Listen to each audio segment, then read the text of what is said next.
Nah, kalau kita bicara soal hipertensi, memang berpatokan pada tekanan darah. Jadi tekanan darah itu kan kalau teman-teman semua ke klinik atau ke rumah sakit itu selalu perawat atau dokter menyebutkan dua angka gitu ya.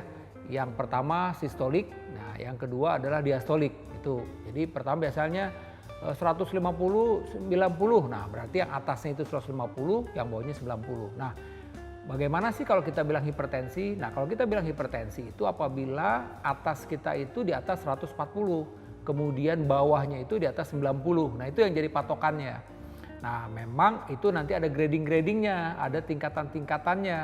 Jadi misalnya kalau 90 sampai dengan 99 yang kita bilang masih ringan.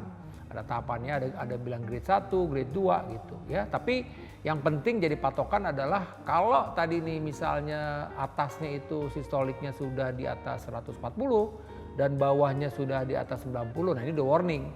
Berarti Anda sudah kemungkinan ya menderita hipertensi.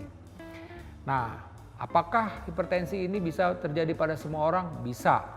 Anak muda bisa nggak? Bisa. Jadi pada semua orang bisa. Dan kalau kita bicara soal hipertensi, memang yang utama bisa kita bilang ini faktor genetik ya, jadi faktor keturunan.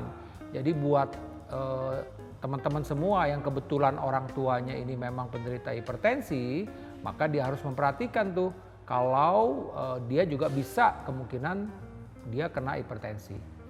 Apakah ini bisa diobatin? Bisa. Apakah ini bisa terkontrol? Bisa. Jadi sekali lagi ketika memang Anda diketahui sudah menderita hipertensi, maka pertama harus jaga makan, kemudian harus berobat teratur. Bisa saja sih tekanan darah itu normal ya tanpa obat bisa. Saya Profesor Arif Faryalsam, sampai jumpa.